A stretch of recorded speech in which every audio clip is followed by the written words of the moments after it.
tonight with breaking news about the president. If you want trust, you gon' have to get some way. You gon' have to go through the pain. You gon' have to go through the pain. In some way. In some way. We start tonight with breaking news about the president fighting back after 2+ years of nothing but complete and utter cooperation. 1.5 million documents handed over. Every single person in the White House encouraged to cooperate and speak with Mueller and Congress. Not one time did the Trump White House invoke executive privilege. Not once. Even White House counsel, which is to me unfathomable, Don McGahn spent 30 hours with Mueller's Democratic pals and Hillary's attorney.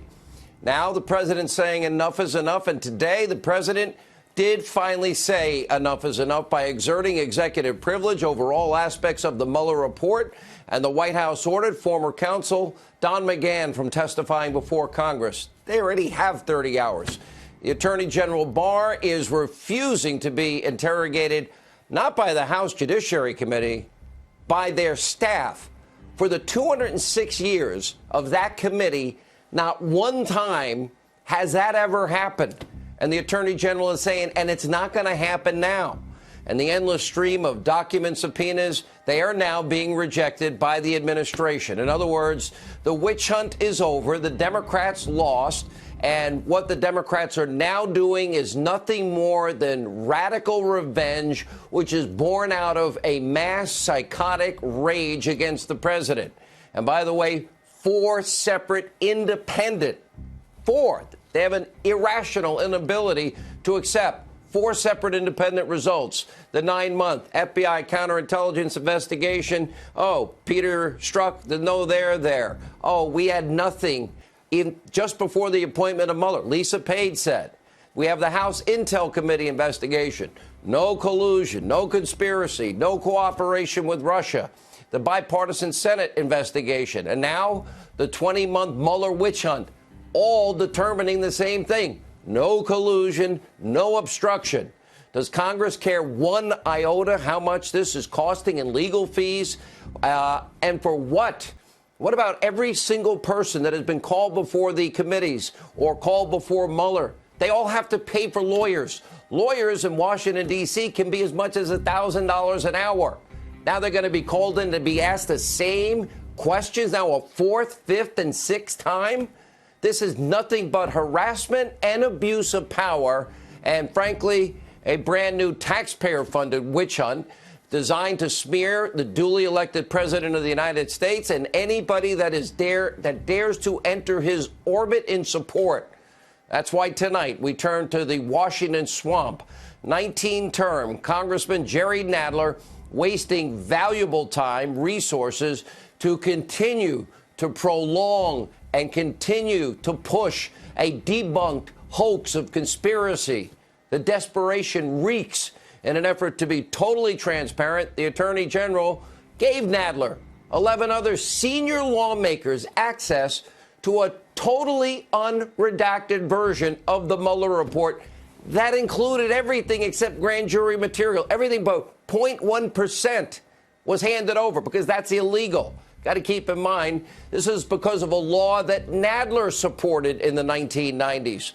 Barr was under no obligation because people like Nadler wanted the law this way. He didn't even want the Starr report sent to the American people, to be seen by the American people, was fighting against we, the people, seeing that. Then they changed the law. Now, the Attorney General has no obligation to release one word of the Mueller report. But still, the Attorney General Barr, well, unredacted, classified information, ongoing case materials, other publicly withheld content that might reveal sources and methods, the whole entire country was able to see. The Judiciary Chairman Nadler and his fellow Democrats all refused to actually take the time and see the unredacted version. Go see the whole thing.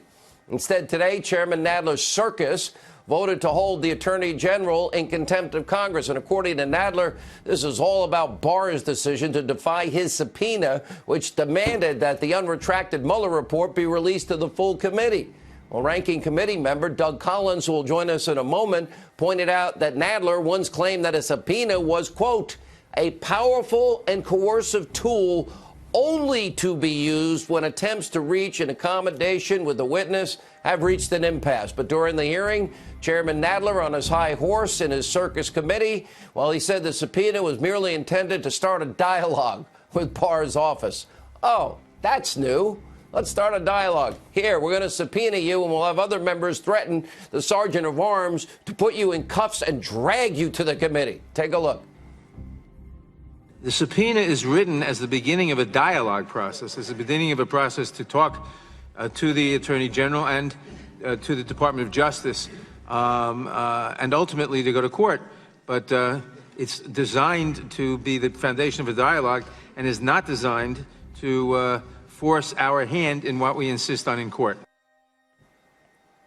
This is not the first time that Nadler and his circus have been caught totally, completely, utterly contradicting himself.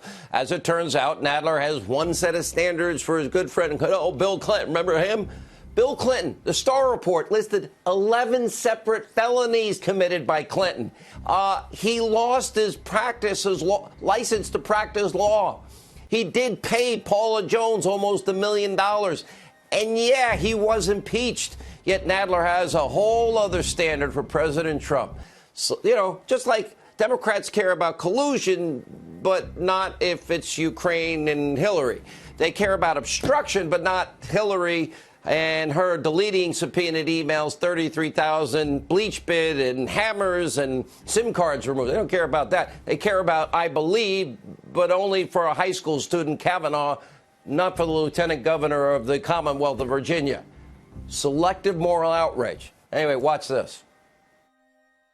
It is the culmination of nearly 3 months of requests, discussions, and negotiations with the Department of Justice for the complete unredacted report by Special Counsel Mueller. Somebody, the staff of the Judiciary Committee, perhaps the chairman and ranking minority members of the Judiciary Committee, is going to have to go over this material, at least the 400 or 500 pages in the report, to determine what is fit for release and what is, as a matter of decency and protecting people's privacy rights, people who may be totally innocent, third parties, what must not be released at all. Do you think the president obstructed justice? Yes, I do.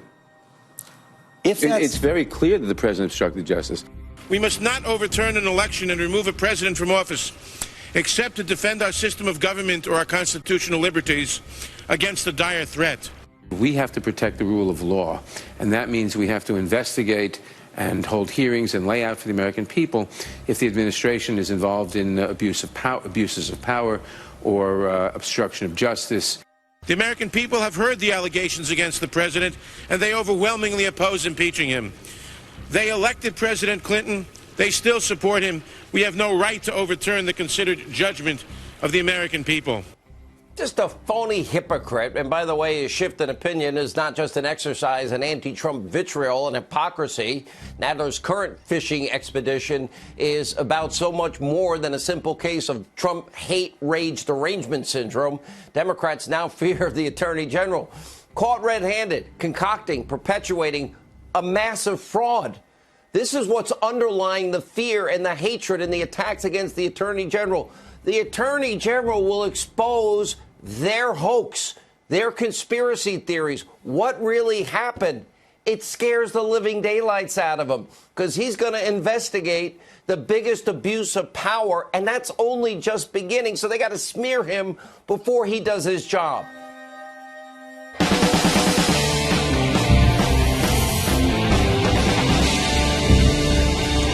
Good evening and welcome to Tucker Carlson Tonight. The president is holding a rally this evening in Panama City, Florida. We'll go to it live when he begins speaking. One thing we're going to be watching for is whether the president responds to the seismic story that broke last night on cable news. In case you weren't watching CNN at 10 p.m., here's how they summarized it. This is CNN Tonight. I'm Don Lemon. Are you listening? The president of the United States is a fraud and a con man. Holy smokes, this sounds like a big development. What happened? Did the president get caught running a Nigerian phone scam? Has he been selling Bitcoin? Did he spend 2 full years pretending that the Russian collusion hoax was real? Nope, nothing that sleazy. Last night, the New York Times revealed that more than 30 years ago, some of Trump's businesses lost quite a bit of money. Because of that, he paid no federal income taxes for 8 of the 10 years for which they had data. Unfortunately, this is a pretty common way to account. Just last year, for example, some of the biggest companies in the world paid no federal income taxes for exactly the same reason. That list would include Amazon, Delta Airlines, Chevron, and General Motors. CNN hasn't said a lot about that. They were too busy gloating over Trump's taxes from the Reagan administration. Ladies and gentlemen, introducing Mr. Don Lemon. You know what they say about gambling, casino gambling, right? The house always wins. Well, not always. Not if it's a Trump casino. Come on. Who loses money at a casino except for the person gambling, not the owner? Because I'm good enough, smart enough, and doggone, people love me.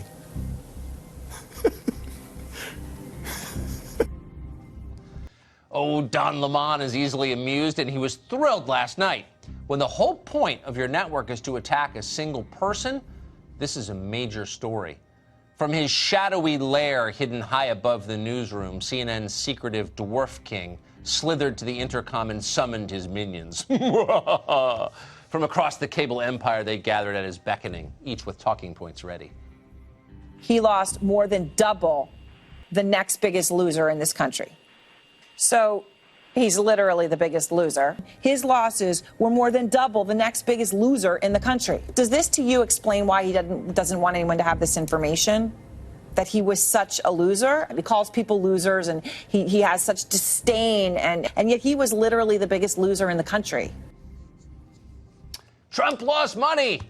Well, it's a good thing CNN is on that story. Otherwise, nobody would have guessed that Donald Trump had financial problems in the early 1990s, except people who were alive then, or people who have internet access now. 30 years ago, Trump's personal debt crisis was national news. Inside his wallet, Trump papers reveal huge debt, read the tabloids. Trump in a slump. Even David Letterman mocked Trump with a top 10 list. Top 10 signs that Donald Trump is in trouble. In the end, Donald Trump recovered. He made the disaster part of his brand. In fact, he wrote a book about it called Art of the Comeback. When he launched his reality show, The Apprentice, he bragged about all of this. About 13 years ago, I was seriously in trouble. I was billions of dollars in debt. But I fought back, and I won. Big league. So in other words, what we learned last night wasn't really news. What is news is that you can steal someone's private tax information, put it on television, and nobody even pauses or asks whether that's a good idea, much less an invasion of privacy. Are those the rules now? Well, according to Democrats, yes, they are the rules. Lawmakers in New York are preparing legislation that would force the release of Trump's tax returns. But why stop there? How about his medical records? How about his internet search history? How about his texts or transcripts of his phone calls? Why not? And if people who don't like Donald Trump can get that information about him, what about those of us who don't like CNN? Can we get Don Lemon's tax returns? What about Jeff Zucker's internet search history? That'd be compelling. Seriously, why not? What's the limit? Is there a limit? The testimony that you are about to give shall be the truth, the whole truth, and nothing but the truth, so help you God. I testify today with significant regret, recognizing that my texts have created confusion and caused pain for people I love. Not once in my 26 years of defending our nation did my personal opinions impact any official action I took.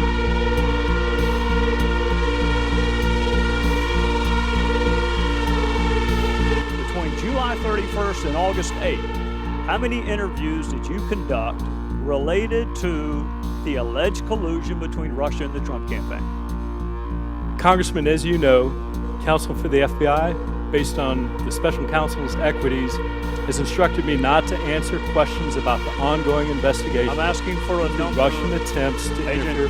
You are under subpoena and are required to answer the question. Are you objecting to the question? If so, please state your objection. Chairman, I In object. 1943, the following directive was issued from party headquarters to all communists in the United States. It read, "When certain obstructionists become too irritating, label them after suitable build-ups as fascist or Nazi or anti-Semitic, and use the prestige of anti-fascist and tolerance organizations to discredit them. In the public mind, constantly associate those who oppose us with those names which already have a bad smell. The association will, after enough repetition, become fact in the public mind."